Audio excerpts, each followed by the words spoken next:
All right, let's get right into it. When we think about manipulation or control, our minds usually jump to something really obvious, right? Something loud and forceful. But here's the thing. Some of the most effective, and honestly, the most damaging control, it's completely silent. It's less like a fight and more like this subtle training program that you never, ever realized you were signing up for.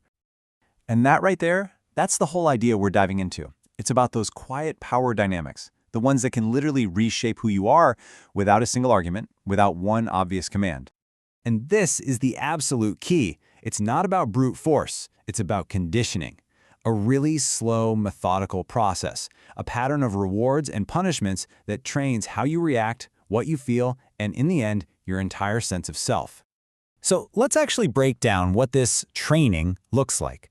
We're going to expose the key signs that you might just be in the middle of one of these silent conditioning programs, a program designed by someone else and for their benefit, not yours.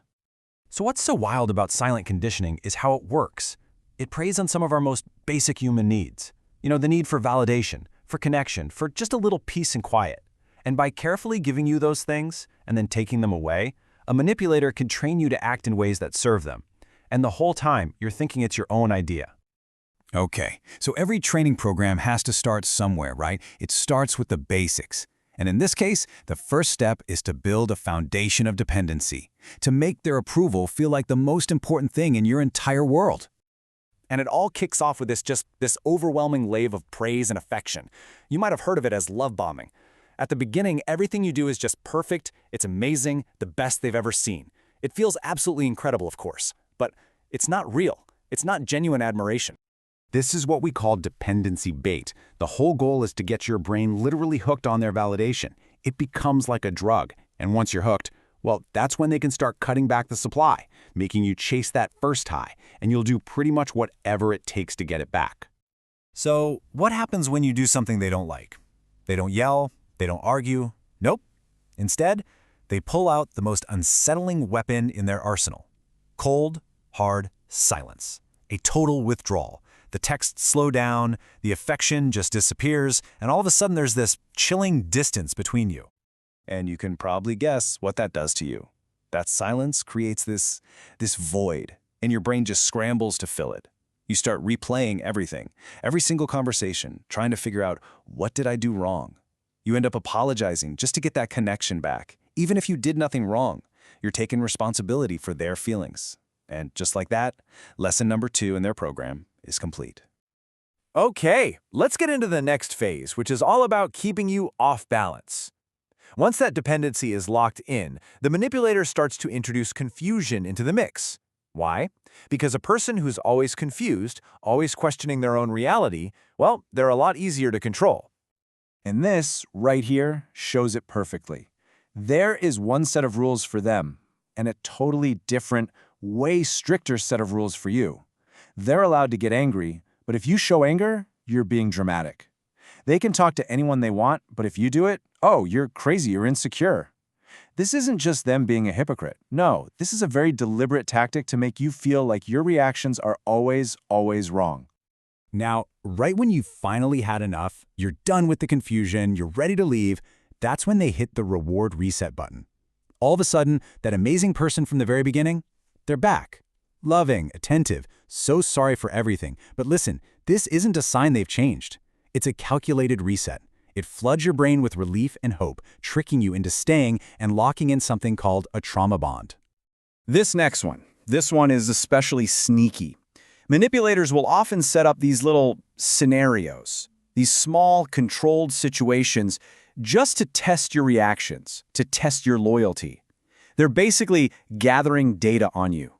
And I want you to really get this. These aren't just random acts of carelessness. Think about it. When they subtly disrespect you or make a little joke at your expense, they're watching you. They're seeing how you react.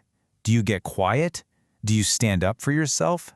They're not trying to understand you. They're trying to calculate the most effective ways to control you.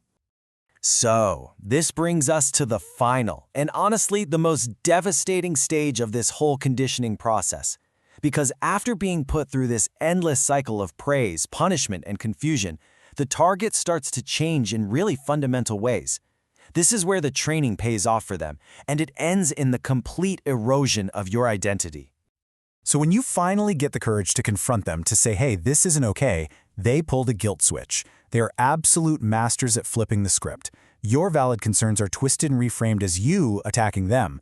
Your pain becomes proof of how difficult you are. So you walk into that conversation needing support, and you walk out of it feeling guilty and apologizing to them. And that leads us to the last and maybe the most important sign of all. And it's not something they do anymore. It's something that has happened inside of you. I want you to take a second and really ask yourself this question. Just look at this list. Does any of this feel familiar? Because this is the goal. This is the end result of all that conditioning. You become quieter. You feel smaller. You find yourself second-guessing every thought you have, apologizing for things that are not your fault, and just constantly walking on eggshells to avoid setting them off. And that is the devastating endgame. The whole point of this silent training wasn't just to make you do what they want. It was to fundamentally reshape you into someone who is easier for them to manage, someone who actually starts to police themselves. Okay, I know that was really heavy. But look, understanding the mechanics of the trap is the absolute first step to dismantling it. So now, let's talk about how you break free, how you reclaim your own mind. This right here is the most powerful truth you need to hear. This entire system, it only works if you don't know you're being trained. The second you see the pattern, the praise hook, the punishment gap, the double standards, the moment you see it, the illusion shatters. Awareness is your escape hatch. And once you have that awareness, you can finally arm yourself. Self-respect, that becomes your weapon. It's that inner voice that finally says, no, I do not deserve to be treated this way. And boundaries, those become your shield. They are the clear, firm lines you draw that protect you from being pulled back into that game. It's how you stay untrained. And we're going to end with this thought. Seeing the strings, it doesn't just give you a choice to leave, it gives you a choice to rebuild. Recognizing the training gives you the power back to decide who you want to be, completely free from the silent influence of someone else's agenda. Now, the choice is yours.